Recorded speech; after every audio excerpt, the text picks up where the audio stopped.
and thanks for joining us for another episode of Mid-American Gardener. I'm your host, Tanisha Spain, and thanks for coming back to our edition, stay home edition, I don't know, of Mid-American Gardener. Thanks for hanging in with us.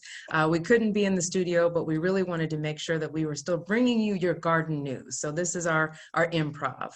Joining me, of course, are expert panelists who are here to tell you everything about gardening. I'm going to have them introduce themselves and tell you a little bit more about their specialty. So John, we'll start with you. Okay, I'm Vermilion County Master Gardener. I live up by just north of Bismarck, and my specialties are perennials, hostas, especially vegetables. I'm working in a greenhouse now, so I'm getting to know the ins and outs of some of the problems with growing a greenhouse. Okay, awesome. Ella? I'm Ella Maxwell. I'm a master gardener in Tazewell County, a horticulturist, and I also work at Hare Nursery. And my specialty is trees and shrubs, and I pretty much like lots of flowers and lots of other things too. All right, thank you very much. And Karen? Hi, I'm Karen Ruckle, and I live outside of the Peoria area, and I just really enjoy perennials, shrubs, gardening in general. Awesome. All right. So now we're going to work backwards. Karen, we'll start with you. Let's do our show and tell. So what did you bring us today? Well, what I want to talk about is I know all of us are looking ways to save money. And this year, move the dead leaf out of my face. This year came out with a new variety of caladiums that are sun tolerant. I was pretty excited about these because I don't have a lot of shade areas that I wanted to put caladiums, and they were pretty expensive. And then Lowe's this late fall as houseplants, and I thought that obviously Lowe's didn't do too well with them as a houseplant. So what they don't think they realize is that buying it discounted, I'm going to then overwinter the tubers to then plant next year, thereby saving. Yes. And the tuber is, when you take it out of the soil, is just this little dry little structure. Okay. With my plant is let it die down and then overwinter these tubers inside the house for next year. Mm-hmm. And so when you put them out, are you going to put them in the ground? Are you going to put them in a pot? What are your plans for them? I'm hoping that enough of them will make it that I can do two different things. So that in the ground and in a couple places. Because this last summer, I did mail order some expensive ones. And I did find that some areas of the yard, they did better than others. And I don't really know why. So, still trying to experiment. What's the better soil drainage, sun, and then I'll do a couple in the pots just so I don't lose track of them. Mm-hmm, mm-hmm. Okay, thank you. All right, Ella, we're going to go to you. What show and tell item did you bring for us today? Ooh, it's festive. Well, yes, this is a little rosemary, and of course rosemary is a culinary herb. It's a very aromatic herb. It's a Mediterranean herb, so it does not winter outdoors, but it's grown very well in containers and can be overwintered.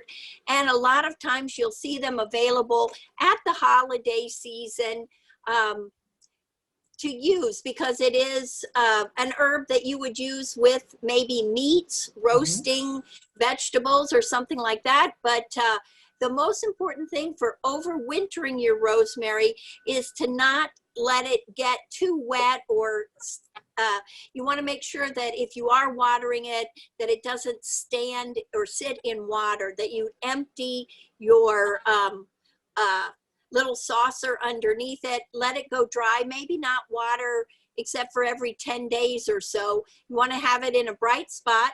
And of course, you can go ahead and utilize the little cuttings. And this also works real well in a mortar and pestle.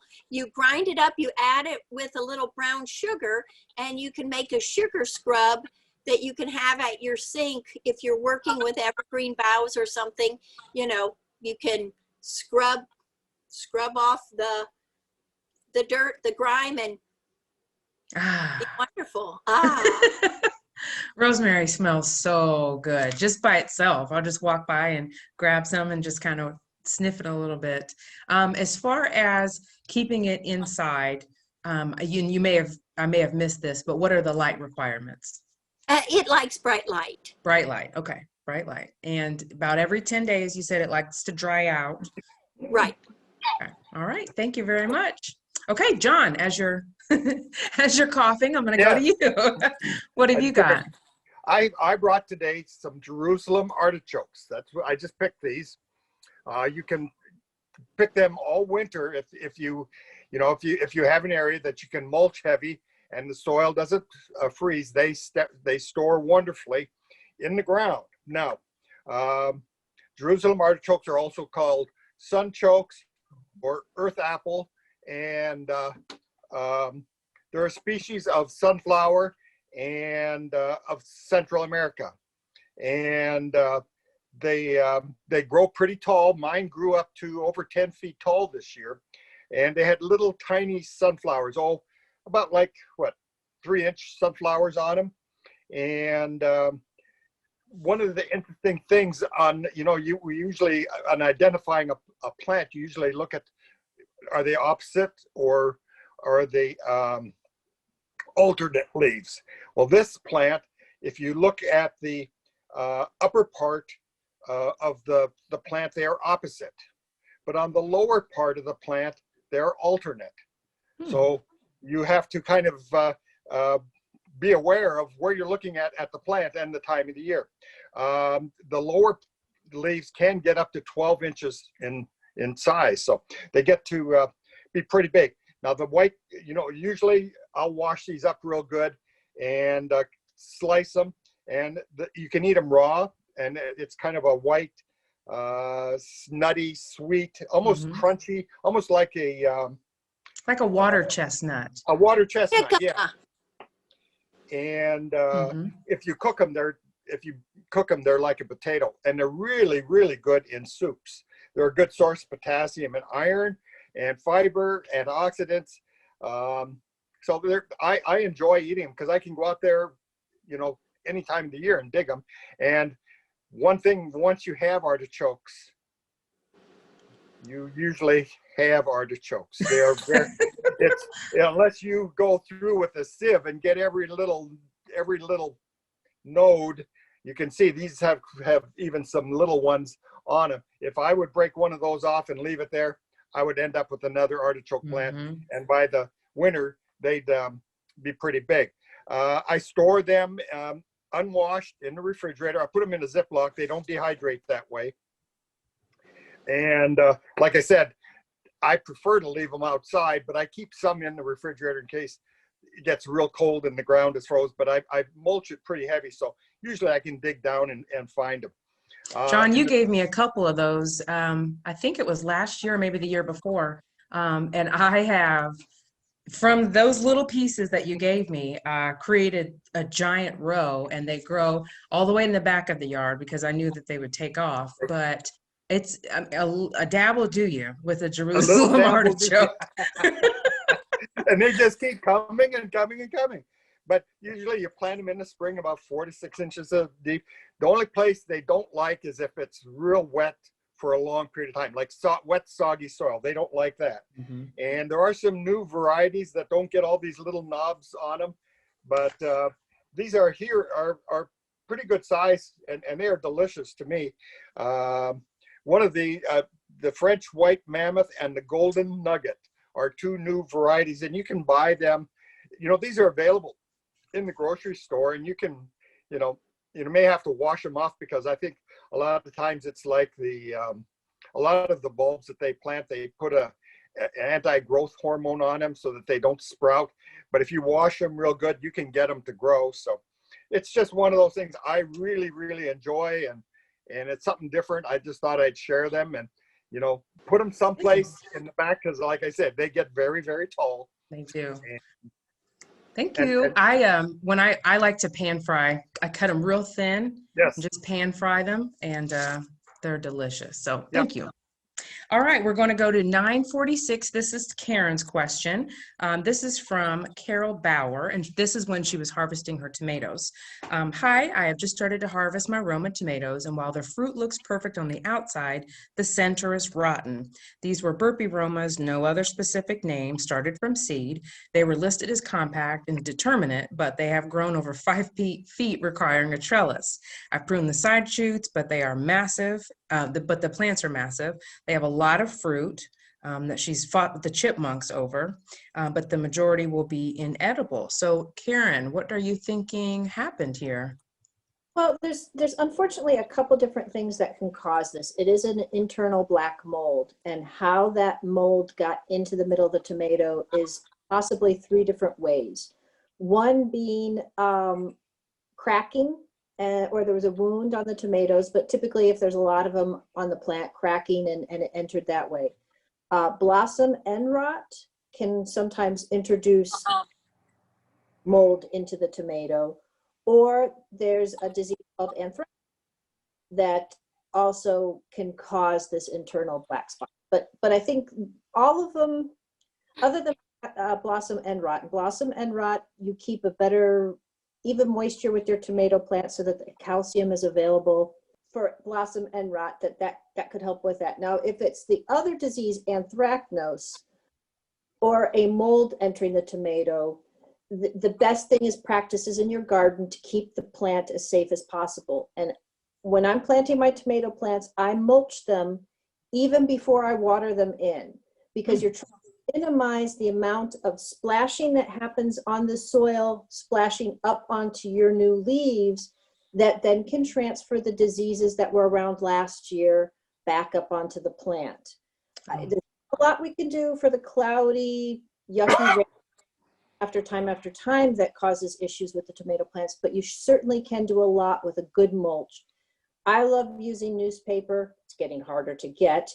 And then straw on top of that just to keep it clean. Yeah, you do get some sprouting of the grain seed, but I find that keeps the plants very clean and you minimize some of those disease problems. Then on the flip side, don't leave all of that garbage in the garden for the winter. You know, clean out your plants, especially those tomato plants, all the foliage, get it out, destroy it, because you don't want to leave it there to then fester and reintroduce for next year. Gotcha. And you cut out on one part when you said anthracnose. Just want to make sure folks got that little piece of information so that they could look it up. But good information to have. So when you say the cracking, and I know we've talked before about sometimes when when the tomatoes get a lot of water intake at once and they can crack a little bit, is that what you were talking about, or what else could make the skin crack? It grows. The heat, too much moisture, so yes, that can cause that cracking. Once again, a mulch to help mitigate that fluctuations with that availability to the plant. Okay, thank you very much. All right, we are going to go to Ella now with question 976. Dear Mid-American Gardeners, can you please identify the lawn plant in the attached photo? It emerges each year in my lawn in late August and early September. It has prickly pods that love to attach to shoes and socks and travel into the house. I would like to know how to eradicate it. So let's see what we're talking about. Oh yes, my dog comes in with us in her tail all the time. The picture I hope that we're going to be able to see is actually a sand burr, and it is an annual type of grass, and the way that the seed head forms, it has those little recurved spines that then attach to, like the caller had said, and they can stick to anything, and they're also uncomfortable to step on. They do like well-drained soils, and you can see them a lot in more of like a sandy type soil, but because they're an annual, they're a warm season annual, and they germinate late in the spring. So some of the crabgrass control products, like the pre-emergence, may be applied too early. So she might find good control with applying a second application of pre-emergent herbicide a little bit, maybe like 4 weeks later, to prevent new plants from germinating. Okay. Thank you very much, ma'am. All right, John, we're back to you. You got another show and tell for us? Yes, I do have a show and tell. I've been waiting for this one. This is my bay tree. It's bay laurel. And again, this is one of those that you have to grow inside. I grow it outside during the summer. It loves to be outside in our hot summers and does wonderfully. I like growing this because I use a ton of this in my soups. And you just can't make a soup without a bay leaf. And you never find real good bay leaves at the store. One thing that I wanted to make sure that if you do grow these, you get a completely different taste of the bay leaf if you pick it from the tree as compared to drying it. It's much stronger to me, almost overwhelming. If you put it in cooking from the tree. So I like to dry mine. The other one that I'd like to talk about is this one. This is cardoon. And I think it's, if you can see, it's just got a nice silvery, this is also a vegetable. And I like to grow it in amongst my flowers in that it has, some of these stems will get up to 6 feet. I didn't bring one of those in, but they'll get up to 6 feet. And now, John, what does that taste like? You just use the stems, and it's kind of like an artichoke almost. You know, you cook it and they go good with tomatoes.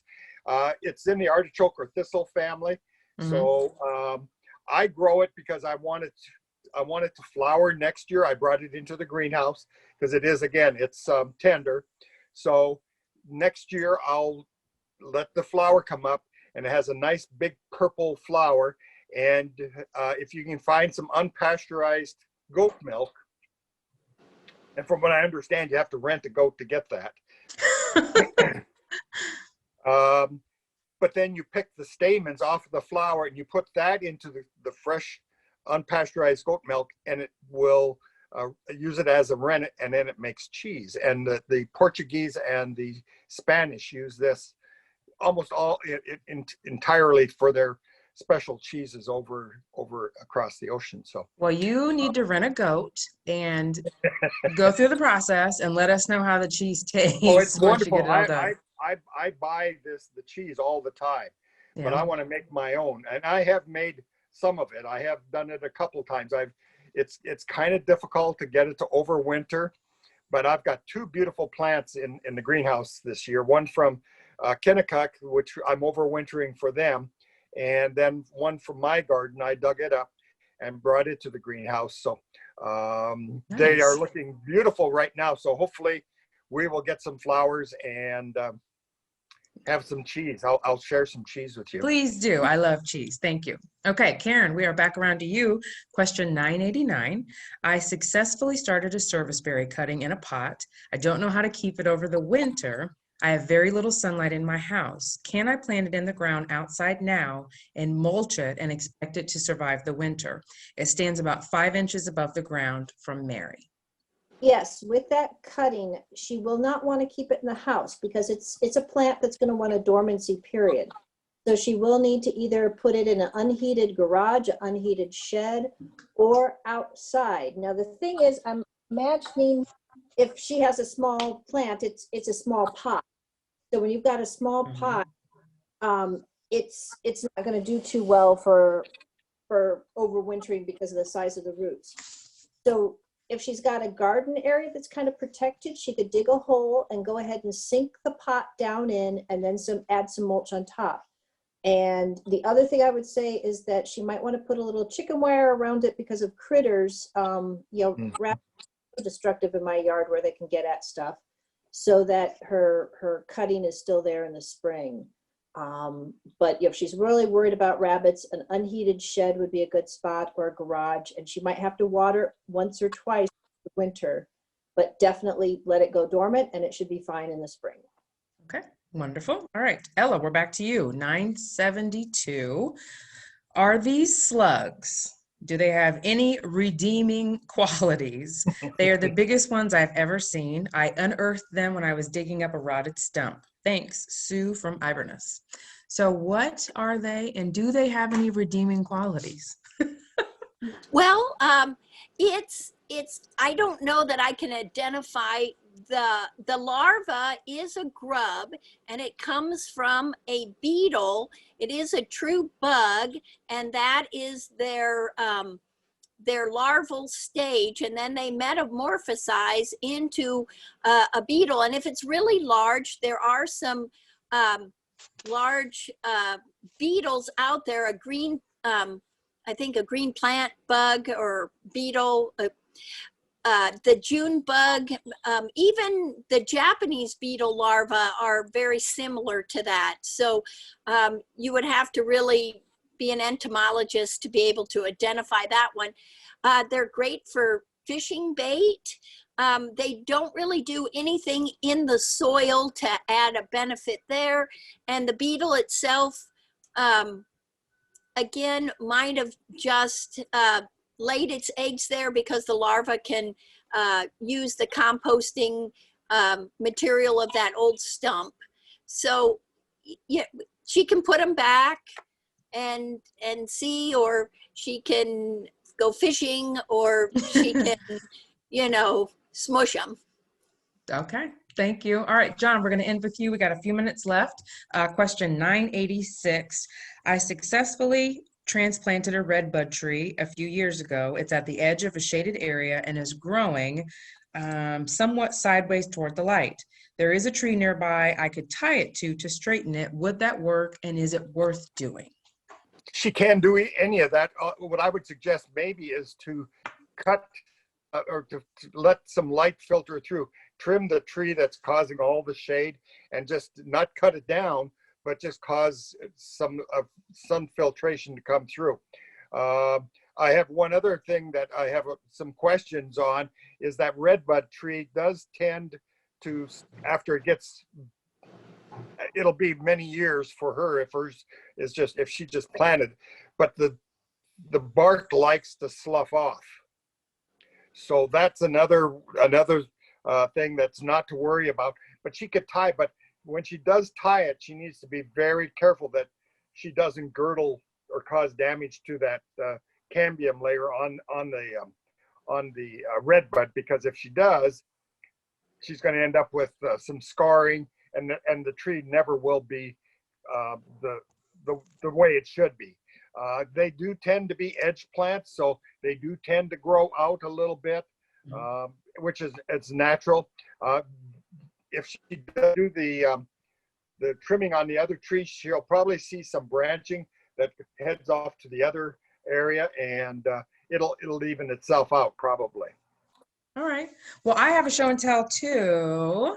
I've got this baby pilea that I've had for a while. My question to you guys is, when does this guy get new shoes? When does he move out of this pot and into something a little bit bigger? How will I know it's time? When it starts to decline.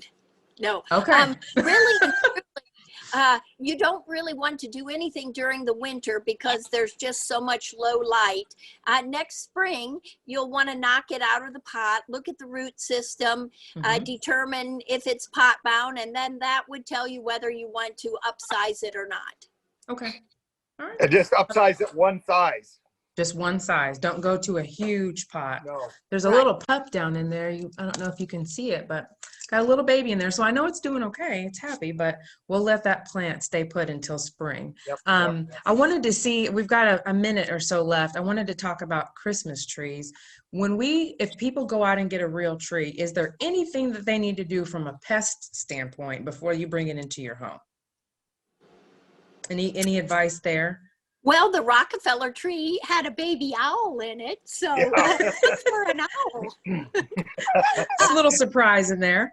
Yeah, I very rarely have people ever had real problems. Sometimes there may be a case from a praying mantis that might have had enough cold chilling to I've heard I've heard that. I don't really know anyone personally that's had a whole bunch of little baby praying mantises emerge. Oh, wow. Karen, have you ever heard anything else? Spiders. Oh, So usually what I would, when I used to get trees, is when you have it still in the garage or outside, lift the tree up and let it slam down on the trunk on a concrete surface. So you're trying to shake out extra stuff and knock out kind of some of the extra dry needles anyway, and then maybe, you know, a spider egg case or something like that. okay. And then The main- when we are, oh, go ahead, John.